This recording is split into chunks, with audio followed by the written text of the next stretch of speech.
Hi friends, ఈరోజు అయితే మనం 18 శక్తిపీఠాలలో ఒకటైన 5వ శక్తిపీఠంకి అయితే వచ్చాము. అలంపూర్ జోగులాంబ అమ్మవారి దగ్గరికి అయితే. ఇక్కడ అమ్మవారి ఆలయంతో పాటు మనం చాలా రకాల శివాలయాలను అయితే దర్శించుకోవచ్చు. ఇక్కడ పక్కనే మనకు తుంగభద్ర నది కూడా ఉంటుందండి, పుష్కరణి ఘాట్, అది కూడా చూద్దాం. ఈ వీడియోలో మనం ఈ అలంపూర్ ఎక్కడ ఉంది, ఎలా చేరుకోవాలి, ఎలా దర్శించుకోవాలి అనేది మొత్తం మనం క్లియర్గా తెలుసుకుందాం. మనం ముందుగా ఈ అలంపూర్కి ఎలా చేరుకోవాలో తెలుసుకుందాం. కర్నూలు నుంచి అయితే 27 కిలోమీటర్లు, గద్వాల నుంచి అయితే 61 కిలోమీటరు, హైదరాబాద్ నుంచి అయితే 200 కిలోమీటర్లు దూరం నుంచి వచ్చే వాళ్ళు ముందుగా కర్నూలుకి అయితే రీచ్ అవ్వండి. అక్కడ నుంచి మనకు బస్సెస్ అయితే అందుబాటులో ఉంటాయి. లేదంటే మీరు డైరెక్ట్గా ఈ అలంపూర్ రైల్వే స్టేషన్కి అయితే రీచ్ అవ్వండి. రైల్వే స్టేషన్ దగ్గర నుంచి ఆటోస్ అయితే అందుబాటులో ఉంటాయి. ఇక్కడ జోగులాంబ ఆలయంతో పాటు 9 శివాలయాలు కూడా ఉన్నాయి. వాటిని నవబ్రహ్మాలయాలని పిలుస్తారు. ఇవి మొత్తము బాదామి చాళుక్యుల కాలం నాటి ఆర్కిటెక్చర్కి ఒక జీవం లాంటివి. వీటి గురించి ఎవ్వరు చెప్పని ఒక నిజం ఏమిటంటే, ఈ 9 శివాలయాలు ఆకాశం నుండి చూసినప్పుడు ఒక యంత్రం ఆకారంలో కనిపిస్తాయి.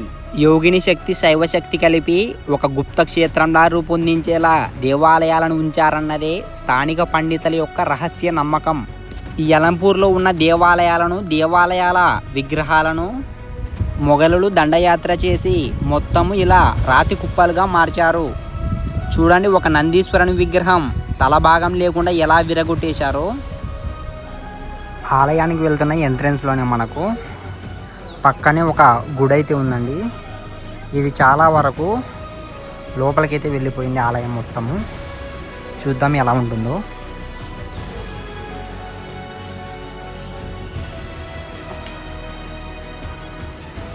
చూస్తున్నారు కదా, ఆ శివాలయం అయితే మొత్తము భూమిలోకి అయితే వెళ్ళిపోయిందండి.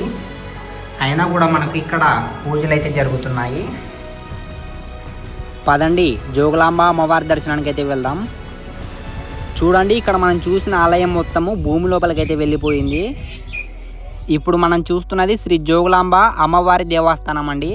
13వ శతాబ్దంలో దండయాత్ర జరిగినప్పుడు ఈ అలంపూర్ దేవాలయాలు మొత్తం చాలా వరకు ధ్వంసం చేశారు. ఆలయాలన్నీ రాతి కుప్పగా మార్చారు. కానీ ఈ జోగులాంబ అమ్మని మాత్రం తాకలేదు. ఎందుకంటే అమ్మను రక్షించడానికి నాగకులం ఆవహించి ఆలయాన్ని చుట్టూ నాగదుర్గ లాంటి వలయం సృష్టించిందని అంటారు. పదండి, మనం ముందుగా అమ్మవారి దర్శనానికి అయితే వెళ్దాం. అమ్మవారిని దర్శించుకున్నాక ఇక్కడ చూడవలసిన ఆలయాలన్నిటినీ చూద్దాం. ఫ్రెండ్స్, మా ఛానల్ని ఎవరైనా ఫస్ట్ టైం చూస్తుంటే లైక్ చేసి సబ్స్క్రైబ్ చేసి పెట్టుకోండి. ఎందుకంటే ఇలాంటి మంచి మంచి వీడియోస్ మీ ముందుకు తెస్తూనే ఉంటా. చూడండి, ఇక్కడ మనకు ఉచిత దర్శనానికి దారి. పదండి వెళ్దాం. ఇక్కడ మనకు ఉచిత దర్శనంతో పాటు స్పెషల్ దర్శనం ఉంది, అలాగే విఐపి దర్శనం కూడా ఉంది. చూడండి ఎంట్రెన్స్లో అయితే ఎలా ఉందో. అక్కడ మనకు గర్భగుడి అయితే కనిపిస్తుంది కదా, అక్కడి వరకు అయితే మనం ఇలా క్యూ లైన్లో అయితే వెళ్ళాలి. అదే విఐపి దర్శనం అయితే డైరెక్ట్గా వెళ్ళిపోవచ్చండి. పదండి, మనం క్యూ లైన్లో అయితే వెళ్దాం. ఇక్కడ మనం చూస్తున్నదే అండి గర్భగుడి. 18 శక్తిపీఠాలలో 5వ శక్తిపీఠం అండి ఈ అలంపూర్ జోగులాంబ అమ్మవారి దేవాలయం. చూడండి, భక్తుల రద్దీ అయితే ఎంత హెవీగా వచ్చారో. వీక్ డేస్లో కూడా మనకు క్రౌడ్ అయితే చాలా హెవీగా వస్తుంటారండి.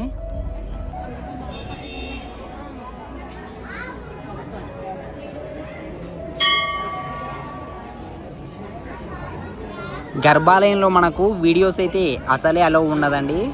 బట్ ఏంటంటే ఇక్కడ క్రౌడ్ ఉన్నందుకు టెంపుల్ వ్యూను మాత్రం మీకు చూపిస్తున్నా. ఆలయం చుట్టూ చూడండి, మనకు ఒక నీటి కాలువను అయితే పెట్టారు. అప్పట్లో ఈ ఆలయానికి ఒక రక్షణ కవచం అండి ఈ కాలువ. ఎందుకంటే ఈ నీటిలో ముసలను ఉంచేవారండి ఆలయం లోపలికి ఎవరు రాకుండా ఉండేందుకు. చూడండి గర్భాలయం అయితే ఎలా ఉందో. మొత్తము రాతి స్తంభాలతో నిర్మించారండి. చాలా మంచి దర్శనం అండి ఈ అలంపూర్ జోగులాంబ అమ్మవారి దర్శనం అయితే. కంపల్సరీగా ఒకసారి విజిట్ చేయండి. చాలా ఎక్సలెంట్ లొకేషన్స్ ఉంటాయండి ఈ అలంపూర్లో కూడా మనకు. ఇప్పుడు మన దర్శనం అయితే కంప్లీట్ అయ్యిందండి. దర్శనం కంప్లీట్ అయ్యాక మనకు ఇక్కడ పక్కనే పుష్కరణి ఘాట్ కూడా ఉందండి. పదండి వెళ్దాం. ఇది మొత్తము తుంగభద్ర నది అండి. ఇప్పుడైతే చాలా వరకు నీళ్ళైతే చాలా తక్కువగా ఉన్నాయి. ఇప్పుడు ఇంకా వర్షాకాలం స్టార్టింగ్ కాబట్టి నీళ్ళైతే చాలా తక్కువగా ఉన్నాయి. బట్ ఇంకా ఒక 20 days 1 month అయితే నీళ్ళు మొత్తము ఈ మెట్ల వరకు అయితే వస్తాయండి. విజువల్స్ అయితే చాలా ఎక్సలెంట్గా ఉంటాయి. ఇక్కడ మనం తుంగభద్ర మాతను కూడా దర్శించుకోవచ్చండి, అమ్మవారిని. చూడండి లొకేషన్ అయితే ఎంత ఎక్సలెంట్గా ఉందో. చాలామంది భక్తులు ఇక్కడికి వచ్చిన వాళ్ళు ఈ తుంగభద్ర నదిలో స్నానం ఆచరిస్తారండి. పదండి మనం నవబ్రహ్మాలయాలను అయితే దర్శించుకుందాం. ఇప్పుడు మనం 9 శివాలయాలను అయితే దర్శించుకుందాం.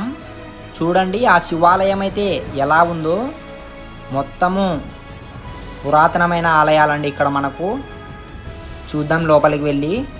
ఈ నవబ్రహ్మాలయాల్లో అయితే మనకు ఎటువంటి పూజారి అయితే ఉండడు, పూజలు చేసి ఉంటారండి. బట్ మనకు ఫొటోస్ అయితే తీసుకోవచ్చు. లోపలి వరకు వెళ్ళి మనం ఆ శివయ్యని తాకి మరీ దర్శనం అయితే చేసుకోవచ్చండి. ఆలయం లోపలనే మనం కొన్ని దేవుళ్ళ విగ్రహాలను అయితే చూడవచ్చు. ఈ ఆలయంలో మనకు చాలా వరకు ఇలా ధ్వంసం చేసి ఉంటారండి విగ్రహాలను అయితే. ఎక్కడ చూడు ఇలా కుప్పలు కుప్పలుగా పడినాయండి విగ్రహాలు అయితే.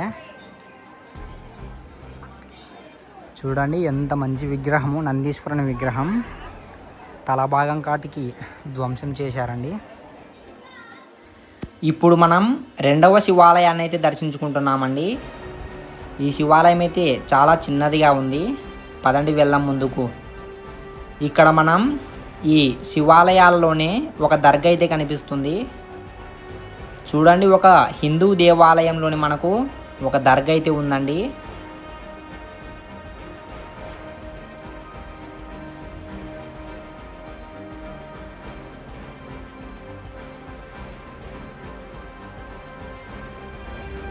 ఇంత పెద్ద హిందూ దేవస్థానంలోనే మనకు ఒక దర్గా కూడా దర్శనమిస్తుందండి. పదండి చూద్దాం ఎలా ఉంటుందో ఈ దేవస్థానం. చూడండి నవబ్రహ్మాలయాలు అయితే ఎంత ఎక్సలెంట్గా ఉన్నాయో. మొత్తము ఆ గ్రానైట్ రాతితో నిర్మించారండి. పదండి 3వ శివాలయాన్ని అయితే దర్శించుకుందాం. ఆలయానికి వెళ్తున్న ఎంట్రెన్స్లోనే మనకు ఒక నందీశ్వరుని విగ్రహం అయితే కనిపిస్తుంది. ఈ విగ్రహాన్ని కూడా మనకు తల భాగం వరకు వేరుగా చేశారు. చూడండి ఆ శివయ్య దర్శనం అయితే ఎంత ఎక్సలెంట్గా జరుగుతుందో. ఆ శివుని వారికి వెళ్ళి మనం దర్శించుకొని రావచ్చండి. ఎటువంటి పూజారి అయితే ఏమి ఉండరు ఇక్కడ. ఆలయం బయట మనకు ఎంత ఎండగా ఉన్నా గుడి లోపలికి వచ్చాక చాలా చల్లగా ఉందండి ఆలయం లోపల మనకు. ఇది ఎలా సాధ్యమో మనకైతే తెలియదు. ఇదైతే మనకు చాలా పురాతనమైన గుడి అండి. చూస్తున్నారా చెమటలు అయితే ఎలా పట్టేశారు. బట్ లోపలికి వచ్చాక మనకు చాలా చల్లగా ఉందండి ఆలయం లోపల. ఈ అలంపూర్లో మనం చాలా దేవాలయాల్లో ఇలా శివయ్యని అయితే దర్శించుకుంటామండి.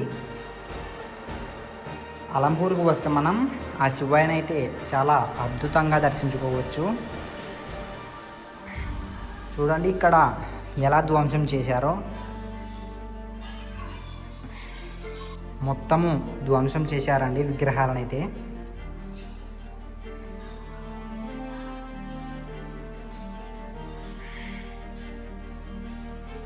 చూడండి మొత్తము విగ్రహాలని ఎలా ధ్వంసం చేశారో.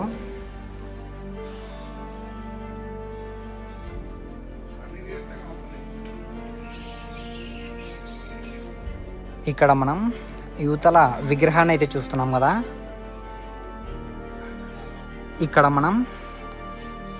మనం ఈ ఆలయానికి ఇక్కడ ఒక విగ్రహాన్ని అయితే చూస్తున్నాం కదా. అదే విగ్రహాన్ని యువతలకు వచ్చి చూస్తే మొత్తము ధ్వంసం చేశారండి విగ్రహం మొత్తం. పదండి లోపలికి వెళ్ళి చూద్దాం. బయట ఎంత వేడిగా ఉన్నా కానీ ఆలయం లోపలికి వచ్చేసరికి చాలా చల్లగా ఉందండి. ఇది ఎలా సాధ్యమో మనకైతే తెలియదు. ఒకసారి ఆలయానికి ఉన్న శిల్పకళ చూడండి ఎంత అద్భుతంగా ఉందో. బట్ మనం ఎక్కడ చూసినా మొత్తము ఇలా ధ్వంసం చేశారండి విగ్రహాలను అయితే. చూడండి, ప్రతి విగ్రహానికి ఏదో ఒక పార్ట్ అయితే ధ్వంసం చేశారు ఆ యుద్ధం. మరి వాళ్ళకి ఎలా చేతులు వచ్చాయో మనకైతే తెలియదు ఇలా ధ్వంసం చేయడానికి. పదండి లోపల చూద్దాం.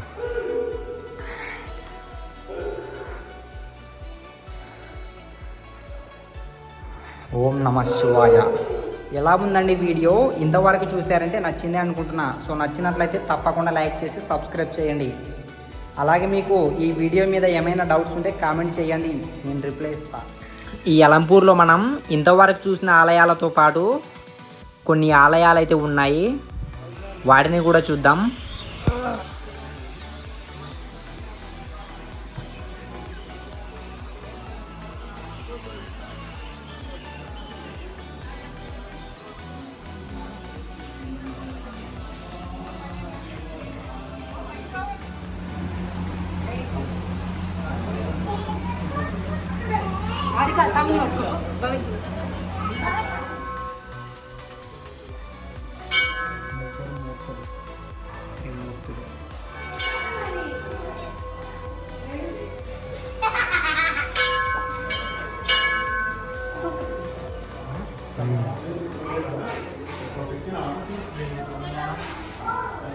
వీరభద్రస్వామి.